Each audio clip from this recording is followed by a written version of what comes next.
Hello friends, मैं मुकेश बडवाल एक बार फिर से दृष्टि आईएएस के इस ऑनलाइन प्लेटफॉर्म पर आप सबों का हार्दिक स्वागत और अभिनंदन करता हूं। 100 मोस्ट इम्पॉर्टेंट टॉपिक्स के अंतर्गत भारत के इतिहास में हम सब बात करेंगे। मध्यकालीन भारत के इतिहास का एक बहुत ही इम्पॉर्टेंट टॉपिक के बारे में, और वो टॉपिक है इस्लाम धर्म से जुड़ा हुआ और इस्लाम धर्म के भीतर से जन्म लेने वाले सूफी मत के बारे में आज के सेशन में हम सब बात करेंगे। और बहुत ही इम्पॉर्टेंट टॉपिक है और इसमें आपको दर्शन से रिलेटेड बहुत सारी बातों की जानकारी मिलेगी। साथ में अद्वैत वेदांत दर्शन से अगर इसका थोड़ा सा कंपैरिजन करेंगे तो आप पाएंगे कि दोनों में बहुत ज्यादा जो है समानताएं हैं। और अपने आप में मुख्य परीक्षा के दृष्टिकोण से भी जो है यह सवाल बन सकता है कि इब्नुल अरबी का जो वहदतुल वजूद सिद्धांत है वो किस तरह से अद्वैत दर्शन से मिलता जुलता सिद्धांत है। यानी कि हम लोग आज के सेशन में सबसे पहले बात करेंगे कि सूफी मत का जो जन्म है वो इस्लाम धर्म के भीतर से हुआ और जन्म लेने के पीछे कारण क्या था, सबसे जो इंपॉर्टेंट कारण था वो कारण क्या था, हम लोग उसके बारे में बात करेंगे। साथ में हम सब बात करेंगे कि सूफी मत के जो सिद्धांत है उन सिद्धांतों के निरूपण में किन किन दार्शनिकों ने, कौन कौन से सूफी संतों ने अपनी महत्वपूर्ण भूमिका निभाई। अनल हक का सिद्धांत क्या है, क्या होता है वहदतुल वजूद का सिद्धांत, क्या होता है वहदतुल सुहूद का सिद्धांत, फिर दोनों में किसने जो है समन्वय स्थापित किया, किसने दोनों के बीच में तालमेल स्थापित किया, इसके बारे में समझने की कोशिश करेंगे। और साथ में समझने की कोशिश करेंगे कि सूफी मत की जो विभिन्न अवस्थाएं हैं, जैसे कि उबूदियत है, शरीयत है, मारिफत है, तरीकत है, फिर मारिफत है, फिर हकीकत है, फिर फना है, फिर बका है। अंतिम जो अवस्था है वो बका की अवस्था है। और बका की अवस्था में क्या होता है, जब हम कहते हैं सूफी मत की मीरा राबिया ने जब यह कहा कि हमें खुदा, इश्क रूपी खुदा ने इस कदर रस लिया कि मैं नहीं, वो नहीं, वो मैं और मैं वो हो जाती हूं। यानी कि इसका मतलब ये हो गया कि जो द्वैत है वो द्वैत कैसे अद्वैत में कन्वर्ट हो जाता है, और कैसे फिर मंसूर हल्लाज का जो अनल हक का कॉन्सेप्ट है, अहम ब्रह्मास्मि का जो कॉन्सेप्ट है, वो कैसे जो है कहा जाता है कि वो निकल कर सामने में आता है। हम लोग इस बात की चर्चा करेंगे। और शंकराचार्य के अद्वैत दर्शन की भी अगर आप बात करोगे तो शंकराचार्य ने भी तो यही बात कही है ना कि ज्ञान मार्ग या निर्गुण ब्रह्म की उपासना से हम एक ऐसे बिंदु पे पहुंच जाते हैं जहां पे हमें ब्रह्म का साक्षात्कार होता है। और जिस दिन हमें ब्रह्म का साक्षात्कार होगा उस दिन महसूस करेंगे कि अहम ब्रह्मास्मि, अर्थात मैं ही ब्रह्म हूं, सर्व खल विदम ब्रह्म, अर्थात सब में उसी ब्रह्म का वास है। फिर साथ में हम सब इस बात को भी महसूस करेंगे कि एकम सद विप्रा बहुधा वदंती, यानी सत्य एक है, बहुधा यानी अक्सर लोग उसे भिन्न भिन्न नामों से पुकारते हैं। तो अगर आप संक्षिप्त में समझने की कोशिश करें तो आप देखेंगे कि इब्नुल अरबी का वहदतुल वजूद सिद्धांत जो अनल हक के चरम परिणति में जाकर जो है वो क्या होता है कि वो सामने में आता है। और वहां पर जब हम अद्वैत दर्शन से जब उसका कंपैरिजन करते हैं तो हम पाते हैं कि दोनों में बहुत हद तक जो है सिमिलरिटीज है, ठीक है। और इन लोगों ने कहा जाता है कि दोनों में जो समानताएं, उन समानताओं को रेखांकित करके किस तरह से वो समय की जो तनावपूर्ण जो वातावरण और परिस्थितियां थी उसमें किस तरह से एक सर्वधर्म संभाव या सांप्रदायिक सौहार्दपूर्ण वातावरण की स्थापना में अपनी महत्वपूर्ण भूमिका निभाई। तो इसी की हम पड़ताल करने की कोशिश करेंगे। और साथ में हम लोग चिश्ती और सोहरावर्दी, अगर आप भारत में देखेंगे तो आप ये पाओगे कि सूफी मत का जो है, जो भी कह सकते हैं शाखाएं, जो भी सिलसिला है, अगर आप उस सिलसिले की बात करोगे तो आप उसमें दो जो है, दो भागों में मोटे तौर पे हम भाग बांट कर देख सकते हैं। एक बाशरा है, दूसरा है बेशरा। बाशरा का मतलब है जो शरा को मानते हैं, जो शरीयत को मानते हैं। बेशरा का मतलब है जो बिंदास, अपेक्षा की जो दमादम मस्त कलंदर वाली बात है, वो कलंदर की बात करते हैं। यानी कि वो अपेक्षा के थोड़ा ज्यादा उन्मुक्त होते हैं, ज्यादा स्वतंत्र होते हैं, अपने हिसाब से जीवन यापन करने वाले होते हैं। और कहा जाता है कि जब हम चिश्ती, सुहरावर्दी, कादिरिया और नक्शबंदी की बात करते हैं तो आप पाओगे कि वो बाशरा के अंतर्गत आते हैं। लेकिन बाशरा के अंतर्गत चिश्ती, सुहरावर्दी, कादिरिया, नक्शबंदी दोनों जरूर आते हैं, लेकिन इनको भी दो कैटेगरी में हम बांट सकते हैं।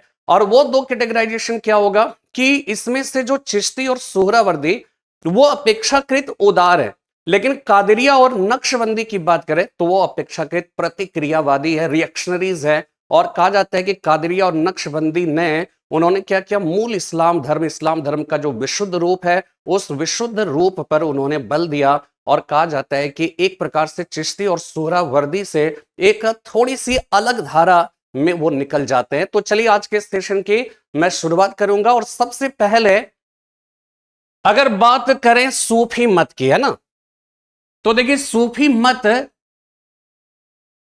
में जो सूफी शब्द है, ठीक है ना, इस शब्द की व्युत्पत्ति कैसे हुई, इसका क्या तात्पर्य है, ये विद्वानों के बीच में इस बात को लेकर विवाद है। भिन्न भिन्न ओपिनियन है, भिन्न भिन्न जो कहते हैं ना मुंडे मुंडे मता मता वाली बात है। ठीक है, जितने सिर उतने मत है, उतने विचार है। लेकिन हम लोग मोटे तौर पे देखें तो सूफी मत के बारे में ये कहा जाता है कि ये सफा, कुछ विद्वान ये कहते हैं कि सफा शब्द से निकला है। और सफा का मतलब क्या होता है, पवित्रता, पायसनेस। ठीक है, यानी ऐसे संत, ऐसे मुस्लिम संत या फकीर जो अपने आचरण से सफा थे यानी पवित्र थे, ऐसे ही मुस्लिम फकीरों को सूफी कहकर पुकारा गया। ठीक है, कुछ विद्वान ये कहते हैं कि सूफी शब्द सूफ शब्द से निकला है। और सूफ का मतलब क्या होता है, सूफ का मतलब होता है ऊनी वस्त्र, ऊनी वस्त्र। यानी कि कहा जाता है कि ऐसे मुस्लिम फकीर व संत जो ऊनी वस्त्र धारण करते थे, जो सूफ नामक ऊनी वस्त्र को धारण करते थे, इसी सूफ से सूफी शब्द की व्युत्पत्ति हुई। ठीक है, कुछ विद्वान ये कहते हैं कि सूफी शब्द की व्युत्पत्ति सूफा शब्द से हुई है। और ये सूफा जो है मक्का मदीना का जो दरगाह है, जो वहां मस्जिद है, उस मस्जिद के प्रवेश द्वार पर जो चबूतरा बना है, उस चबूतरे पे निवास करने वाले जो मुस्लिम फकीर व संत हुए, उन्हें ही सूफी कहकर पुकारा जाता है। तो एक प्रकार से यह दर्शाता है कि सूफी शब्द की जो व्युत्पत्ति है, वो व्युत्पत्ति किस तरह के शब्द से या किस से हुई है, ये वास्तव में थोड़ा सा जो है कह सकते हैं कि यहां पे वैचारिक मतभेद देखने को मिलता है। लेकिन बहुत सारे जो है विद्वान हैं वो कहते हैं कि फिलोसॉफी जो है, ठीक है, ये फिलोसॉफी की अगर हम बात करें तो फिलोसॉफी जो है शब्द दो शब्दों के मेल से बना है, फिलोस प्लस सोफिया से मिलकर बना है। और फिलोस का मतलब होता है लव, ठीक है, जबकि सोफिया का मतलब क्या होता है, नॉलेज। यानी कि इसका मतलब हो गया ज्ञान के प्रति अनुराग। ठीक है, ज्ञान के प्रति जो प्रेम है वही प्रेम जो है फिलोसॉफी है। लेकिन सवाल यह उठता है कि यहां पे जो सोफिया शब्द है, इस सोफिया शब्द का तात्पर्य क्या है, या कौन से ज्ञान की यहां पे बात की गई है। क्या यह ज्ञान भारत की राजधानी कलकत्ता से दिल्ली कब बनी, क्या यह ज्ञान जो है भारत के प्रधानमंत्री कैसे बनते हैं, भारत का संविधान क्या इस बात का ज्ञान की यहां पे बात की गई, नहीं। यहां पे जो ज्ञान की बात की गई है, एक प्रकार से कह सकते हैं कि जो अल्टीमेट सत्ता है, जो दर्शन है, जो अध्यात्म है, इस तरह की जो है बातों का कह सकते हैं कि नॉलेज होना, यहां पे सोफिया की बात की गई है। तो बहुत सारे विद्वान ये कहते हैं कि इसी सोफिया शब्द से सूफी शब्द की व्युत्पत्ति हुई है। तो ये सारी चीजें जो है ये दर्शाता है कि कहीं ना कहीं सूफी जो शब्द है, उस शब्द का तात्पर्य क्या होता है, उसकी व्युत्पत्ति कैसे हुई, इस बात को लेकर वैचारिक मतभेद है। लेकिन ओवरऑल अगर आप देखेंगे तो आप ये पाओगे कि ये जो सूफी साधक जो होते थे ना, ये वास्तव में धर्म के दर्शन पक्ष पर बल देते थे।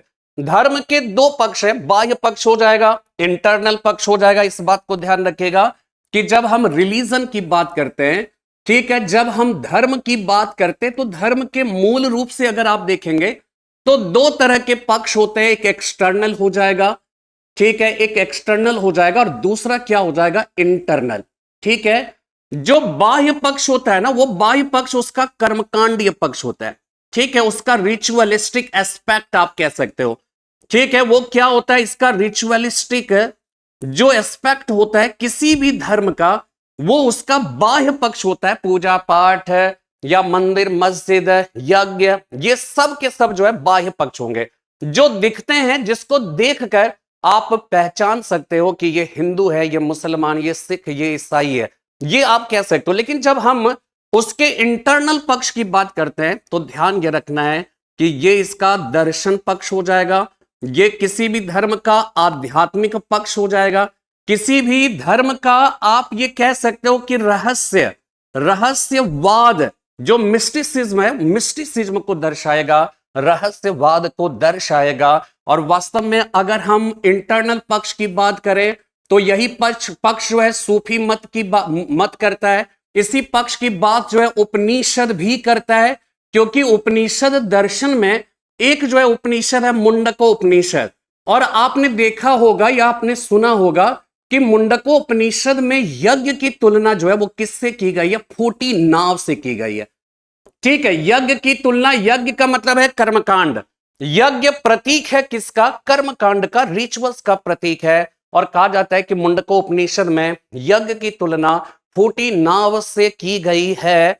यानी कि यह कहता है कि जिस तरह से एक फूटी नाव से हम समुद्र को, सागर को पार नहीं कर सकते, ठीक उसी तरह से इस कह सकते यज्ञ रूपी फूटी नाव से हम संसार रूपी भव सागर को पार नहीं कर सकते हैं। तो यह दर्शाता है कि वास्तव में यहां पे कर्मकांड की बजाय वो किसकी बात कर रहे हैं? धर्म के इंटरनल पक्ष की बात कर रहे हैं, यज्ञ की बात नहीं कर रहे हैं, बल्कि ये दर्शन की बात कर रहे हैं, अध्यात्म की बात कर रहे हैं, रहस्यवाद की बात कर रहे हैं।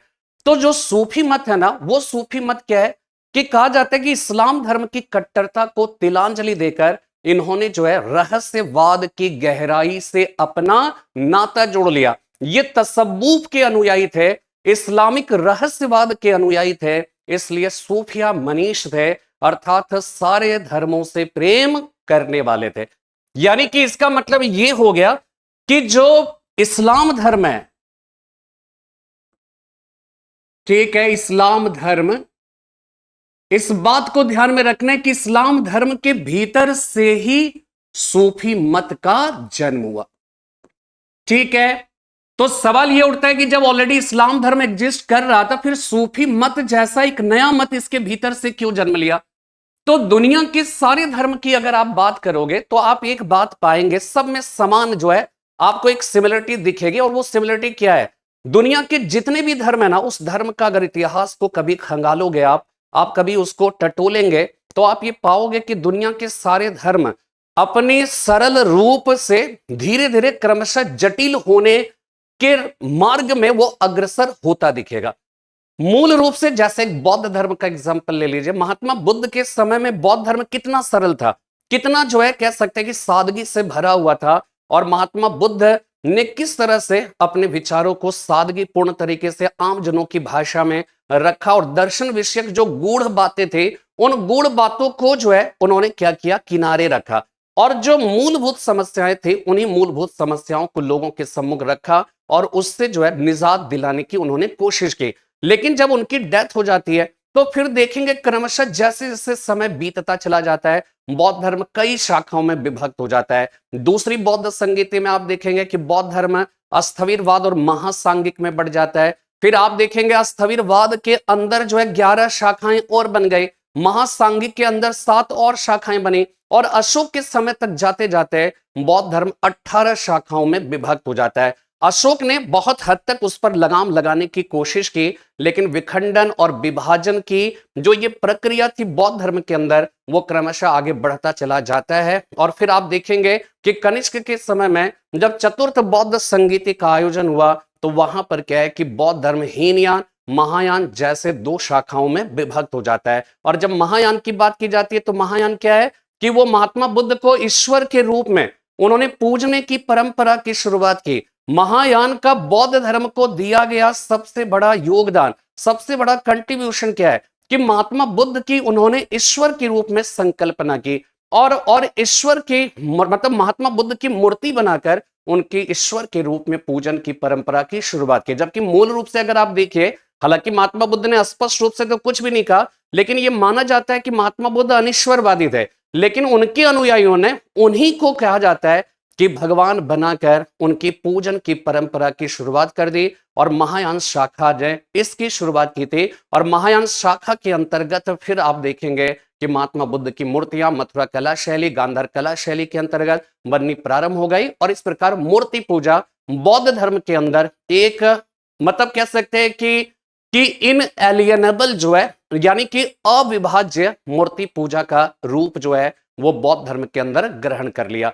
तो अपने आप में ये चीज है। फिर आप देखेंगे कि चतुर्थ संगीति के बाद फिर से विभाजन हुआ कि महायान शाखा जो है आप देखेंगे माध्यमिक या शून्यवाद, विज्ञानवाद या योगाचार हो जाएगा। इसी तरह से अगर हीनयान की बात करें तो वो वैभाषिक सौत्रांतिक में बढ़ गया।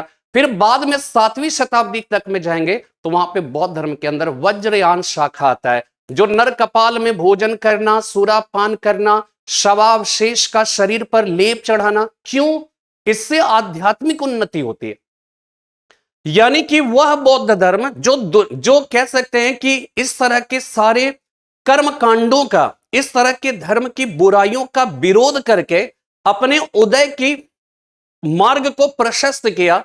कहा जाता है कि कालांतर में यही बौद्ध धर्म दुनिया भर की बुराइयों को ढोने वाली एक विशाल सवारी बन गई। और कहा जाता है कि उनके अनुयायियों में एक भ्रम की स्थिति, एक इल्यूजन की स्थिति उत्पन्न हुई और धीरे धीरे भारत में बौद्ध धर्म जो है वो सिकुड़ गया, वो धीरे धीरे सीमित हो गया। तो इसी तरह से दुनिया के सारे धर्म के साथ अगर आप बात करोगे, कैथोलिक, प्रोटेस्टेंट, शिया, सुन्नी, जैन धर्म में दिगंबर, श्वेतांबर, इसी तरह से बहुत सारी ऐसी चीजें आप देखेंगे तो आपको यह पता चलेगा कि दुनिया में जितने भी धर्म है अपने मूल रूप में वो कुछ और था, लेकिन जैसे जैसे समय बीतता चला गया वो डिफेस्ड होता चला गया, वो विकृत होता चला गया, बहुत ही ज्यादा कॉम्प्लेक्स होता चला गया, जटिल होता चला गया, रिचुअलिस्टिक होता चला गया, कर्मकांडी होता चला गया। और समय समय पर उसका प्रतिकार भी हुआ और भिन्न भिन्न रूप जो है उन्होंने अपने ही धर्म के भीतर ग्रहण किया। तो ठीक इसी तरह से जब हम सूफी मत की बात करते हैं तो ये इस्लाम धर्म के भीतर इनका जन्म हुआ।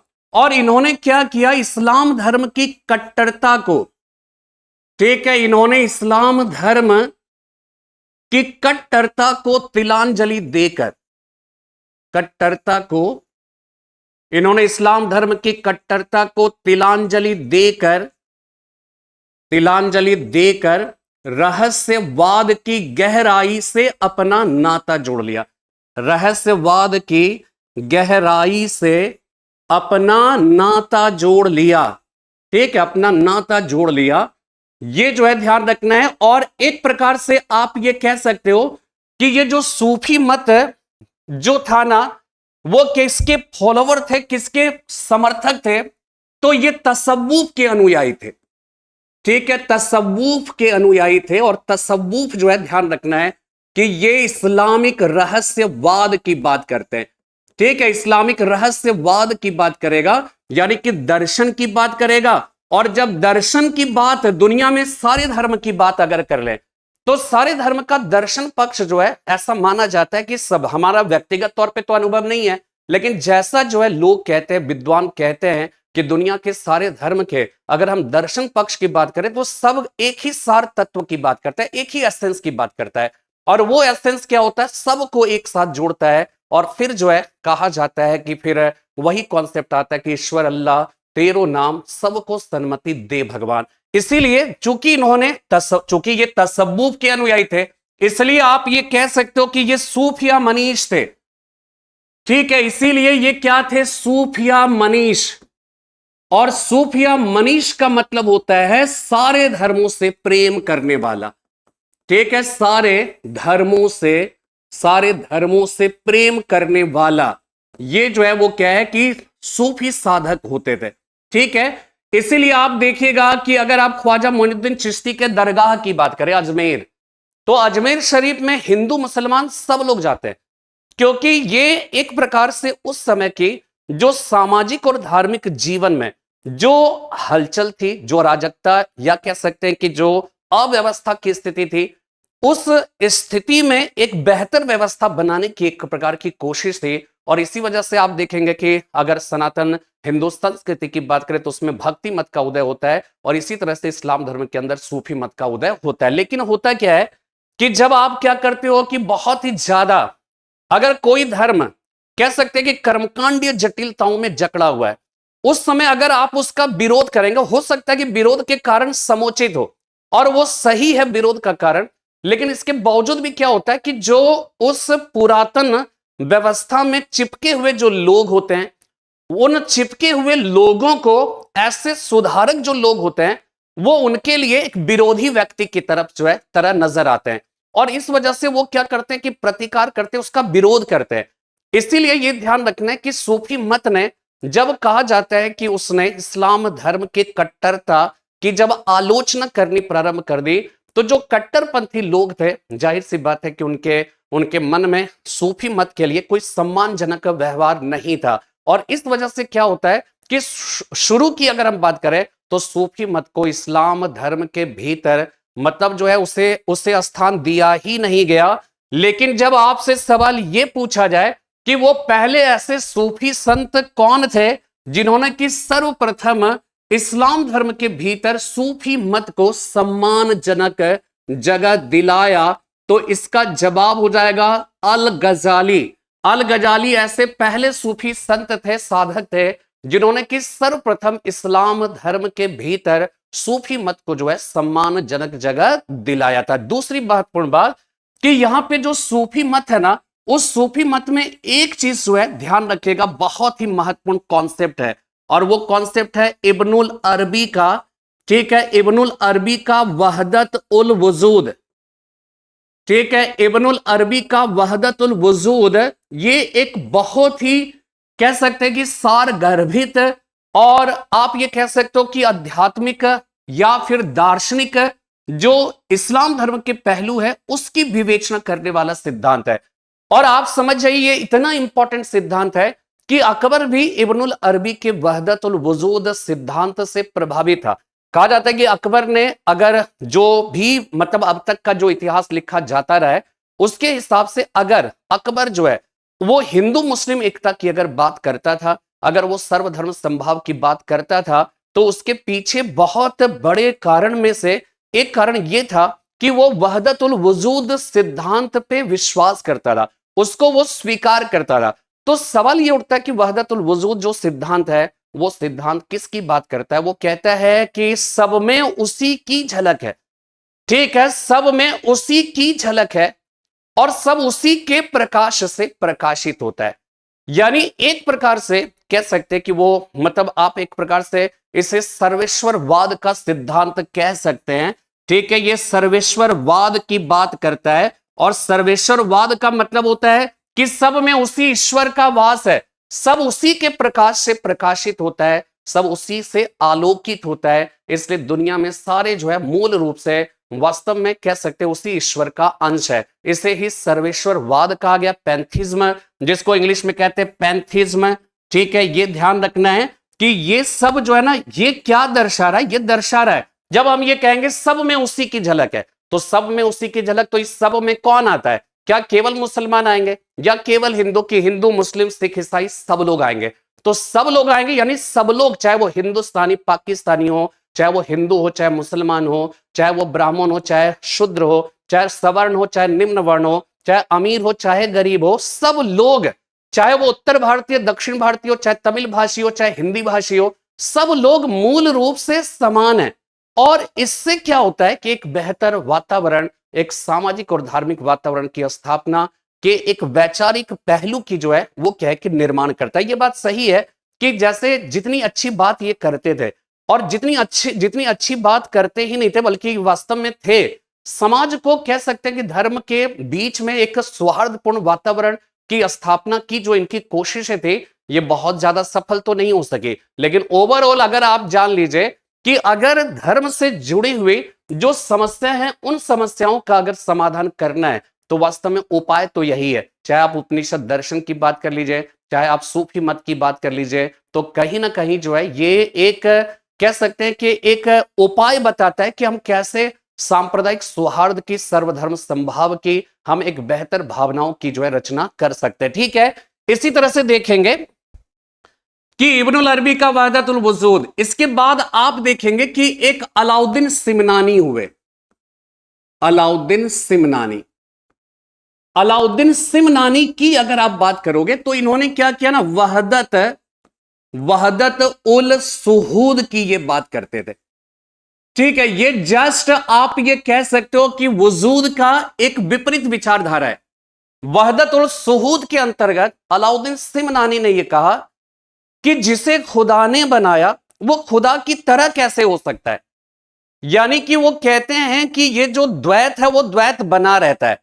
जिसे खुदा ने बनाया, जिसे ईश्वर ने रचा है, वो ईश्वर की तरह कैसे हो सकता है। यानी कि एक प्रकार से ये वहदतुल वजूद सिद्धांत का एक प्रकार से विपरीत जो है विचारधारा मानी जाती है। और इस वजह से क्या है कि कह सकते हैं कि दोनों के बीच एक तनावपूर्ण वातावरण रहा। लेकिन शाह वलीउल्लाह, ठीक है, इस बात को ध्यान में रखना है कि ये नक्शबंदी सिलसिले से संबंधित है। लेकिन शाह वलीउल्लाह की बात करें तो ये शाह वलीउल्लाह जो है, इन्होंने क्या किया, वहदतुल वजूद, ठीक है, वहदतुल वजूद प्लस सुहूद में इन्होंने क्या किया, फ्यूजन किया। यानी कि इन्हें एक दूसरे से मिलाया और यह कहा कि इन दोनों में फंडामेंटली जो है कोई अंतर नहीं है, अंतर केवल और केवल नासमझी की वजह से है। इसीलिए यह ध्यान रखिएगा कि जब सवाल आपसे यह पूछा जाए कि वहदतुल वजूद और वहदतुल सुहूद सिद्धांत में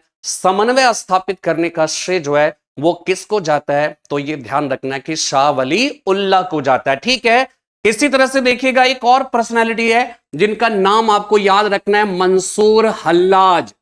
ठीक है, मंसूर हल्लाज की बात करें तो यह कहा जाता है कि ये पहले ऐसे सूफी साधक थे जिन्होंने की अनल हक शब्द का प्रयोग किया था। सबसे पहली बार अनल हक का मतलब होता है एक प्रकार से अहम ब्रह्मास्मि, मैं ही ब्रह्म हूं।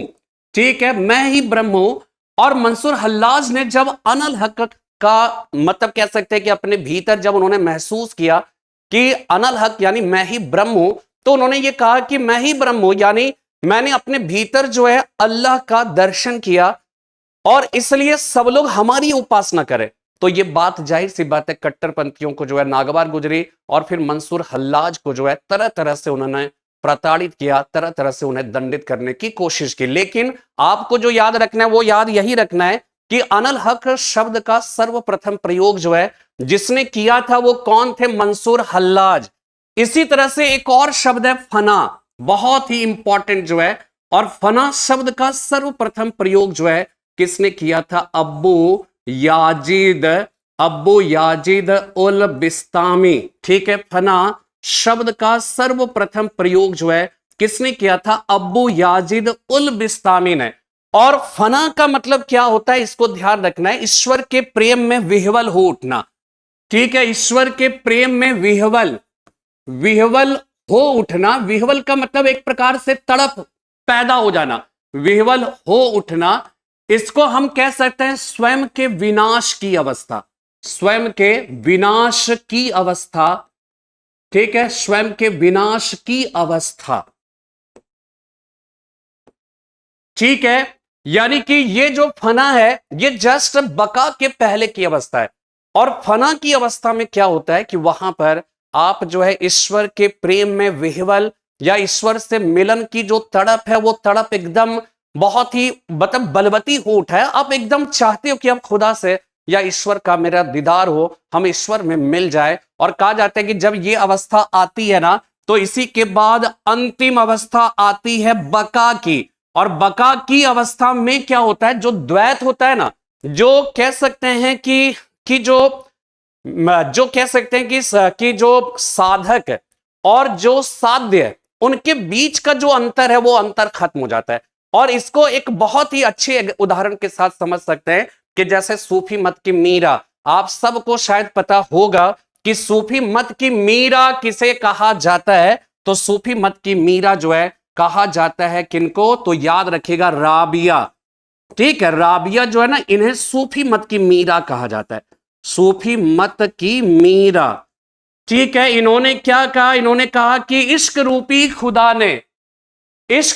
खुदा ने मुझे इस कदर रस लिया कि मैं नहीं, वो नहीं, वो मैं और मैं वो हो जाता हूं।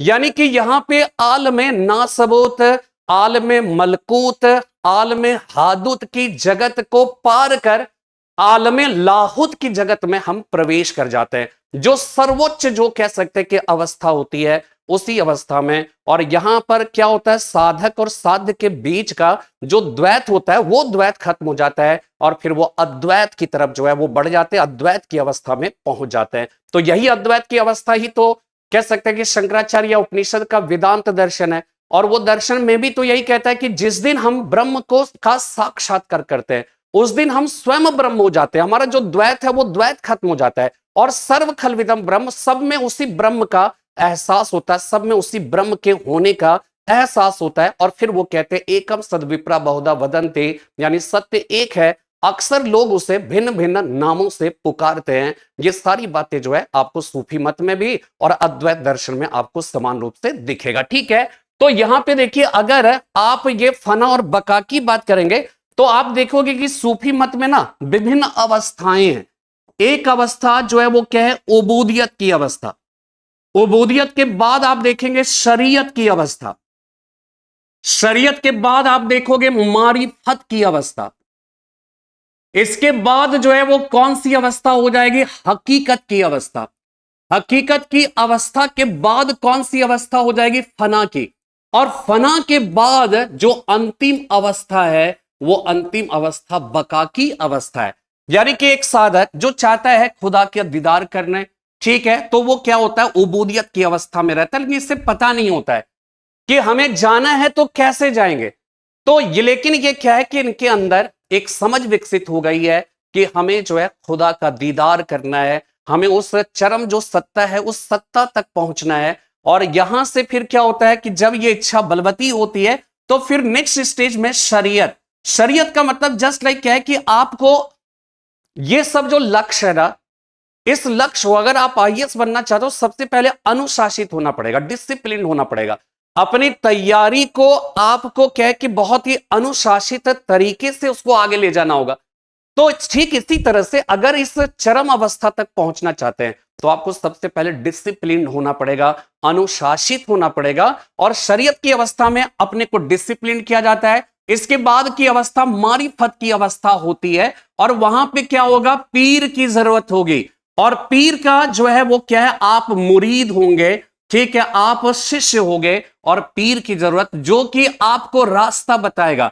और ये मारिफत की अवस्था में आपको तर्क करने की गुंजाइश है। आप तर्क कर सकते हैं कि इसी रास्ते से जाना है तो क्यों जाना है, हम किसी और रास्ते से। यानी कि यहां पर मुरीद अपने पीर से तरह तरह के सवाल कर सकता है। लेकिन जब सारे सवाल आप कर लेते हो, सारे सवाल आप हमसे पूछ लेते हैं, ठीक है, क्लासेस में अक्सर जो है इस तरह का होता है कि बहुत सारे बच्चे मतलब ये एक प्रकार से वो कोशिश करते हैं कि अपने टीचर से जो है तरह तरह के सवाल करें और उस सवाल का मतलब जो है उचित जवाब, वो सेटिस्फैक्टरी आंसर जो है वो प्राप्त करे।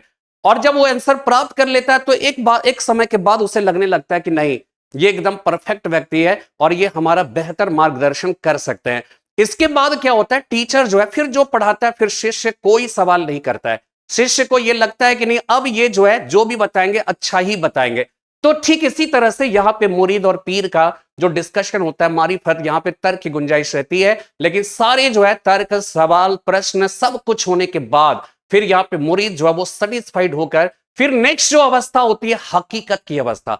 इस अवस्था में धीरे धीरे क्या होता है, जो मुरीद होता है ना उसको एक प्रकार से कह सकते हैं कि उसे सत्य का एहसास होने लगता है, उसे लगने लगता है रियलिटी तो है, कोई ना कोई चरम सत्ता तो है। लेकिन वो जस्ट लाइक क्या है ना कि अभी जो है एक प्रकार से कह सकते हैं कि वो एक जैसे होता है ना कि बल्ब जो है जलता है भुक से, उसके बाद वो क्या है कि वो बुझ जाता है, फिर जलता है, फिर बुझ जाता है।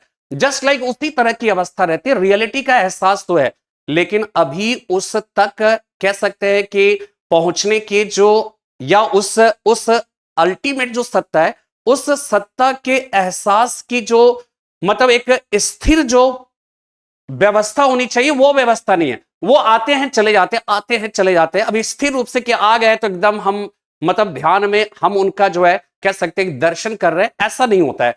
तो वहां पे क्या होता है, लेकिन उन्हें रियलिटी का एहसास तो होने लगता है। लेकिन जब बार बार जब इस तरह का होता है तो फिर इसके बाद एक अवस्था आती है फना की अवस्था। वहां पर एकदम उन्हें यह लग जाता है कि कोई ना कोई तो सत्ता है जो हमें दर्शन दे रहा है, लेकिन वो अस्थाई रूप से हम जब दर्शन करना चाहते हैं तो अस्थाई रूप से वो नहीं रहते हैं, आते हैं फिर चले जाते हैं। लेकिन यहां पे क्या होता है कि वो ईश्वर के प्रेम में उनकी जो मतलब कह सकते हैं कि ईश्वर की पहचान जो है वो बहुत ही मजबूत हो जाती है, और इस अवस्था में वो कह सकते हैं कि विह्वल हो जाता है, तड़प उनके अंदर बहुत ही जो है ज्यादा जो है विकसित हो जाता है। और जब वो बारंबार वही अवस्था रहती है तो अंतिम अवस्था बका की अवस्था रहती है, और फिर वहां पर जो द्वैत है वो द्वैत खत्म हो जाता है, और फिर वहीं पे अहम ब्रह्मास्मि का कॉन्सेप्ट जो है चरितार्थ होता है, और वहीं पे अनल हक का कॉन्सेप्ट जो है चरितार्थ हो जाता है। तो ये तो एक मतलब जो है कह सकते हैं कि ये सब विभिन्न अवस्थाएं हैं जो शॉर्ट में मैंने आपको बताने की कोशिश की। यहां पर एक चीज और ध्यान रखना, अल हुजवीरी का नाम याद रखिएगा, अल हुजवीरी, ठीक है। अल हुजवीरी एक ऐसे सूफी संत थे जिन्होंने एक पुस्तक लिखी थी, कशफूल ए महजूब, कशफूल ए महजूब। और ये कशफूल ए महजूब जो है ना, ये ध्यान रखना है कि सूफी मत पर लिखी गई प्रथम पुस्तक मानी जाती है। इस बात को ध्यान में रखना है, सूफी मत पर लिखी गई प्रथम पुस्तक ये आपको ध्यान में रखना है, ठीक है। बात यहां पे समझ में आ गई। तो ये सब के सब जो है आपको सारे कॉन्सेप्ट याद रखना है। एक बार फिर से इब्नुल अरबी का वहदतुल वजूद हो गया, अलाउद्दीन सिवनानी का वहदतुल सुहूद हो गया, शाह वलीउल्लाह ने जो है नक्शबंदी सिलसिले के संत थे, उन्होंने वजूद और सुहूद में उन्होंने समन्वय स्थापित किया, फ्यूजन स्थापित किया।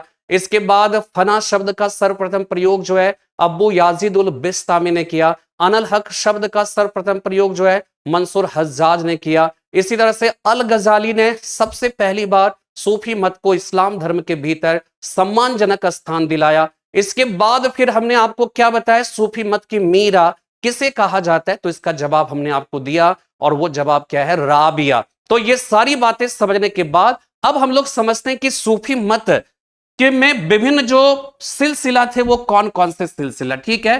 तो यहां पे देखिए सूफी मत की अगर हम बात करें, इसको हम दो भागों में बांट सकते हैं। एक हो गया बाशरा और दूसरा है बेशरा। बेशरा देखिए, जब फंडामेंटल आपको सवाल जब पूछे जाएंगे ना, जो 1 2 3 4 दिया रहता है और उसमें पूछा जाता है कि इसमें कौन कौन सा सही है, तो यहां पे देखिए मैं कॉन्सेप्ट, हम सब सारे टीचर्स हुए आपको कॉन्सेप्ट बता सकते हैं। भाई प्रश्न किस शक्ल में आएगा ये और कौन सी भाषा में जो है वो कह सकते हैं पिरोकर जो आयोग है वो प्रस्तुत करेगा प्रश्न को, ये तो हम और आप नहीं जान सकते। लेकिन अगर कॉन्सेप्ट को सही तरीके से समझ लेंगे तो निश्चित रूप से क्या है कि आप जो प्रश्न की भाषा है उस भाषा में छिपे हुए जो सार है उस सार को आप समझ लोगे, और फिर हम सब टीचर्स के द्वारा बताए गए जो कॉन्सेप्ट है उस कॉन्सेप्ट के साथ कनेक्ट करके आप सही आंसर की तलाश कर लोगे, ठीक है। तो यहां पे देखिए बाशरा की बात करेंगे, तो बाशरा जो है इसके अंतर्गत क्या क्या आएगा, तो ये ध्यान रखना है। सबसे पहले चिश्ती, इसके बाद सुहरावर्दी, इसके बाद कादिरिया, इसके बाद नक्शबंदी। और ये आप ध्यान रखिएगा, ये क्रम से याद रखना है कि सबसे पहले भारत में चिश्ती सिलसिला आया, फिर सोहरावर्दी सिलसिला, फिर कादिरिया और फिर नक्शबंदी सिलसिले का भारत में आगमन हुआ। बेशरा में क्या होगा कि जो कह सकते हैं कि अपेक्षाकृत अपने को उन्मुक्त महसूस करते हैं, जो यहां पे बाशरा का मतलब है जो शरा या नियम से जो आबद्ध होते हैं, जो नियम से उन्मुक्त होते हैं वो बेशरा हो जाएंगे। और बेशरा में जैसे मलंग हो गए, ठीक है, हैदरी सॉरी ये जैसे मलंग हो गए, इसी प्रकार कलंदर हो गए, हैदरी हो गए, ये सब के सब जो है, तो ये उतना इंपॉर्टेंट नहीं है। जो सवाल पूछा जाता है वो वास्तव में चिश्ती, सोहरावर्दी, कादिरिया व नक्शबंदी से पूछा जाता है, ठीक है। अब यहां पे देखिए अगर हम चिश्ती सिलसिले की बात करें तो भारत में सबसे ज्यादा लोकप्रिय जो हुआ वो चिश्ती सिलसिला हुआ, और चिश्ती सिलसिले के प्रवर्तक की बात, और सबसे ज्यादा सवाल ध्यान रखिएगा कि चिश्ती सिलसिला से ही पूछा जाता है, ठीक है। तो चिश्ती सिलसिले की अगर हम बात करें तो यहां पे देखिए अबू अब्दाल चिश्ती हो गए, ठीक है, अबू अब्दाल चिश्ती के बाद आप देखेंगे कि मोइनुद्दीन चिश्ती, ठीक है, मोइनुद्दीन चिश्ती, ये इनके शिष्य नहीं थे, लेकिन भारत में जो चिश्ती सिलसिले को लेकर आए थे वो मोइनुद्दीन चिश्ती थे। ये चिश्ती इसलिए कहलाए क्योंकि अफगानिस्तान, ध्यान ये रखना है, ये भी सवाल एक बार पूछा गया है, अफगानिस्तान के चिश्त नामक स्थान में इसका जन्म होने की वजह से इसे चिश्ती सिलसिला कहकर पुकारा जाता है। ठीक है, मोइनुद्दीन चिश्ती जो है, क्या जाता है कि ये भारत में लेकर आए, तराइन युद्ध के दौरान मोहम्मद गौरी की सेना के साथ भारत में प्रवेश कर गए और अजमेर को इन्होंने अपनी गतिविधियों का केंद्र बनाया। वहीं पे 1236 एडी में इनकी डेथ हो जाती है और वहीं पे उनकी समाधि बनी, जिसे आज ख्वाजा साहब के नाम से पुकारा जाता है। और वहां पे प्रतिवर्ष जो है ना, इनकी पुण्यतिथि, ध्यान रखना है कि पुण्यतिथि के अवसर पर वहां पे प्रतिवर्ष उर्स का मेला लगता है। तो उर्स का मेला जो है, ध्यान रखना है कि उनके जन्म दिवस पर नहीं, उनकी पुण्यतिथि पर जो है उर्स का मेला अजमेर में लगता है और वहां पर हिंदू और मुसलमान सब लोग बढ़ चढ़कर जो उसमें भाग लेते हैं। मोइनुद्दीन चिश्ती के बहुत सारे शिष्य थे, उसमें से दो शिष्य याद रखिएगा, बहुत ही महत्वपूर्ण है। एक तो हो गया शेख हमीदुद्दीन नागौरी हो जाएंगे, ठीक है, इसके बाद शेख कुतुबुद्दीन बख्तियार काकी, ठीक है। और जो शेख हमीदुद्दीन नागौरी थे ना, कहा जाता है कि मोइनुद्दीन चिश्ती ने इन्हें सुल्तान उत तर्रीकिन की उपाधि दी थी। इन्हें कौन सी उपाधि दी थी? सुल्तान उत तर्रीकिन की उपाधि दी थी, तर्रीकिन की उपाधि, जिसका मतलब होता है असहायों का बादशाह। और शेख हमीदुद्दीन नागौरी के बारे में एक बहुत ही इंपॉर्टेंट बात याद रखिएगा कि यह कहा जाता है कि ये पहले ऐसे सूफी संत थे जिनका जन्म भारत में हुआ था। भारत में जन्म लेने वाले पहले सूफी संत की बात आएगी तो वो नागौरी हो जाएंगे, शेख हमीदुद्दीन नागौरी, ठीक है, बात ध्यान रहेगा। इसके बाद देखिएगा, नागौरी जो है ना, ये पहले ऐसे सूफी संत थे जिन्होंने अपनी जीविका के लिए कृषि कार्य को भी जो है इन्होंने अपनाया था। इन्हें सुल्तान उत तर्रीकिन की उपाधि दी थी। और मोइनुद्दीन चिश्ती ने शेख हमीदुद्दीन नागौरी के बारे में यह बात कही थी कि ये चिश्ती सिलसिले को भारत में एक नया दिशा, एक नई दिशा जो है वो प्रदान करेंगे, एक नए स्तर पर जो है ले जाएंगे। ये बात जो है हमीदुद्दीन नागौरी के लिए कहा था, ठीक है। अब देखिए, शेख कुतुबुद्दीन बख्तियार काकी की बात करें। काकी का मतलब होता है रोटी बांटने वाला, और इनको बख्तियार, ठीक है, बख्तियार का मतलब होता है भाग्य बंधु। इसका मतलब क्या होगा? भाग्य बंधु होगा। और आपको यह ध्यान रखना है कि ये भाग्य बंधु मोइनुद्दीन चिश्ती ने इनको ये उपाधि दी थी। और काकी जो है ना, शब्द रोटी बांटने वाले से जुड़ा हुआ है, और मेहरौली इनकी गतिविधियों का केंद्र था। इनकी गतिविधियों का केंद्र नागौर राजस्थान, जबकि इनकी गतिविधियों का केंद्र जो है वो क्या था? मेहरौली दिल्ली। और आप सबको पता है कि शेख कुतुबुद्दीन बख्तियार काकी को ही डेडिकेट करते हुए कहा जाता है कि कुतुबुद्दीन ऐबक ने कुतुब मीनार के निर्माण कार्य को प्रारंभ किया था। हालांकि वो 4 मंजिले इमारत का निर्माण कराना चाहता था, लेकिन प्रथम मंजिल के निर्माण के साथ ही उसकी डेथ हो गई। तो जो शेष 3 मंजिला बचा हुआ था, इल्तुतमिश ने उसे पूरा कराया। यानी कुतुबुद्दीन ऐबक के द्वारा प्रारंभ किए गए कुतुब मीनार के निर्माण कार्य को इल्तुतमिश ने पूरा कराया।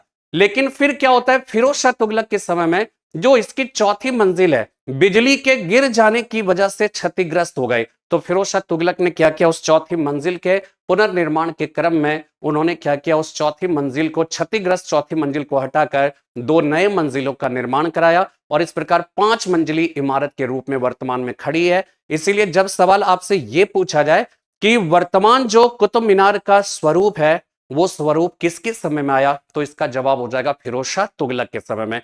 तो ये जो कुतुब मीनार है ना, इसी शेख कुतुबुद्दीन बख्तियार काकी को जो है डेडिकेट किया गया है। इसके अलावा अब देखिए, शेख कुतुबुद्दीन बख्तियार काकी के बहुत सारे शिष्यों में से एक शिष्य थे बाबा फरीद, ठीक है, बाबा फरीद। और बाबा फरीद का पूरा नाम है बाबा फरीदुद्दीन मंसूर शकरेगंज।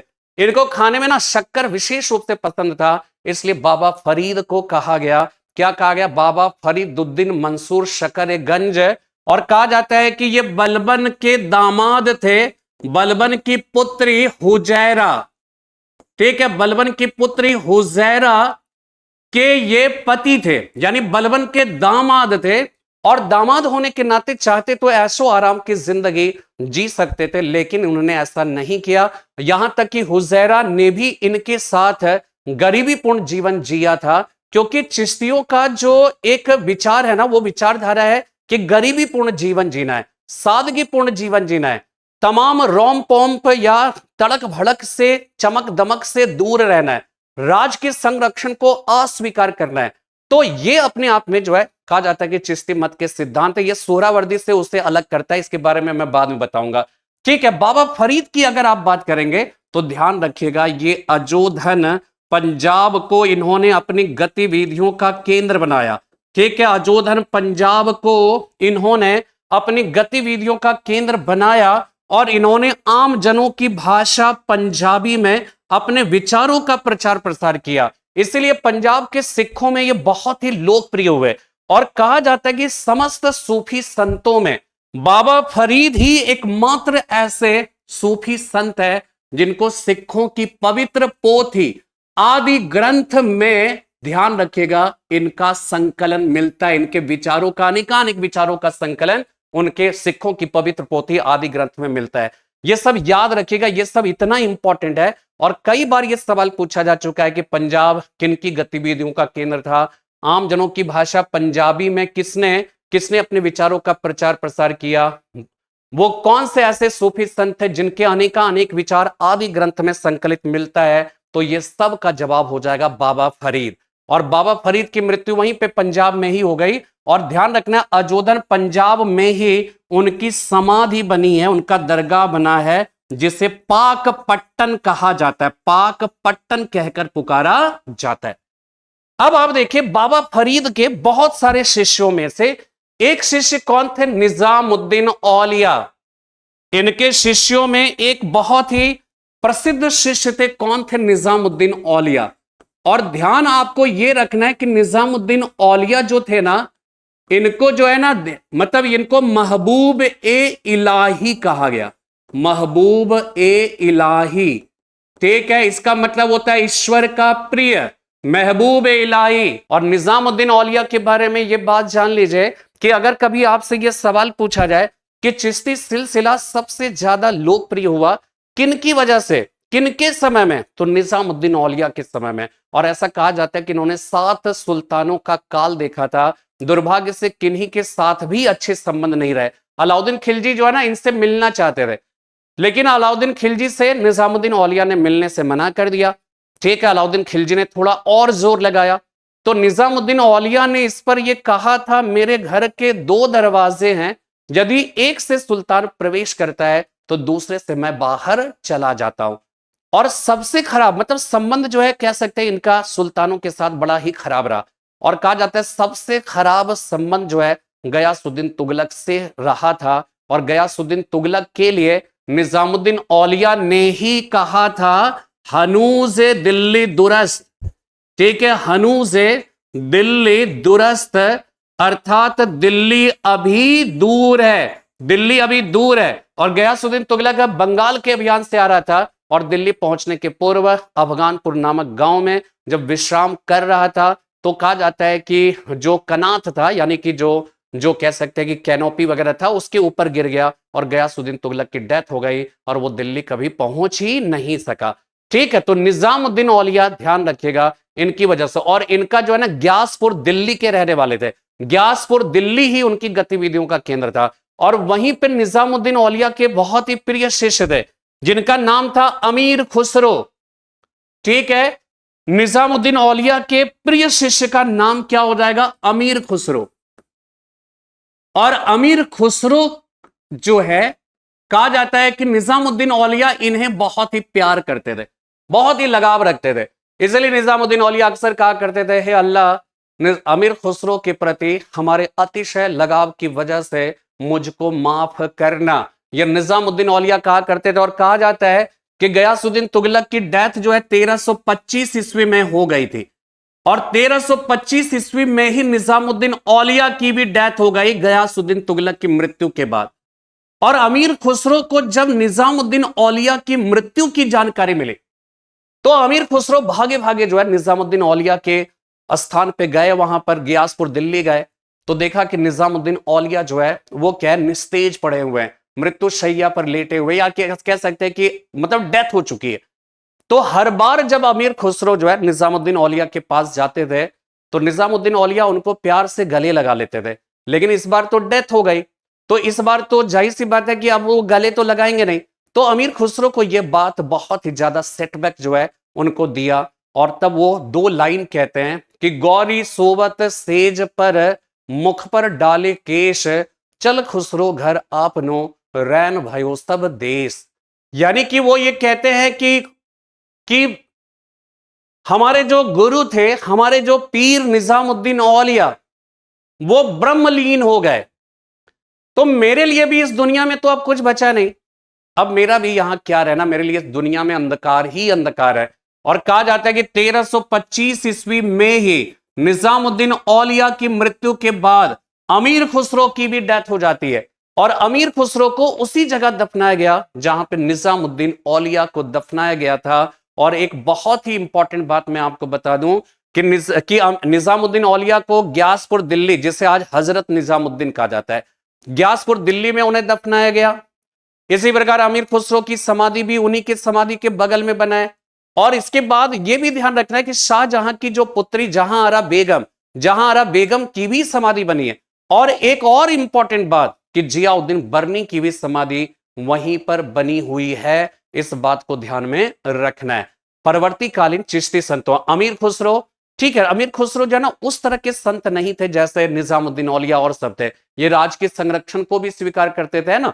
और कहा जाता है कि लेकिन उनके जो बहुत सारी उन्होंने जो गीतें लिखी है, जो कि कहीं ना कहीं सूफी मत की जो है कह सकते हैं कि उसके प्रचार प्रसार में बहुत ही महत्वपूर्ण भूमिका निभाई है। छाप तिलक सब कीनी मोसे नैना मिला के, है ना, छाप तिलक सब कीनी सब छीनी, है ना, छाप तिलक सब छीनी मोसे नैना मिला के।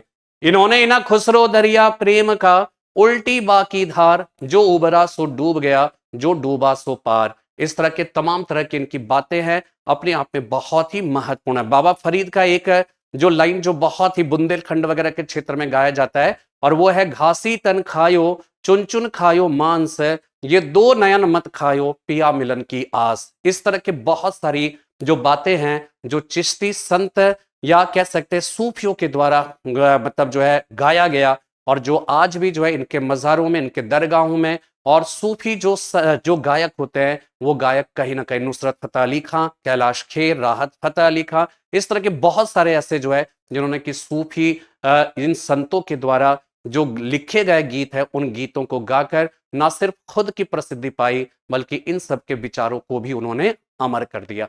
ठीक है, तो ये यहां पे, और परवर्ती कालीन चिश्ती संतों में शेख सलीम चिश्ती, और आपको पता है शेख सलीम चिश्ती जो है फतेहपुर सिकरी के रहने वाले थे। और कहा जाता है कि अकबर को जहांगीर नामक पुत्र की प्राप्ति शेख सलीम चिश्ती के आशीर्वाद से ही हुआ था, इसीलिए अकबर ने जहांगीर का मूल नाम सलीम रखा था, और जहांगीर को अकबर प्यार से शेखो बाबा कहा करता था।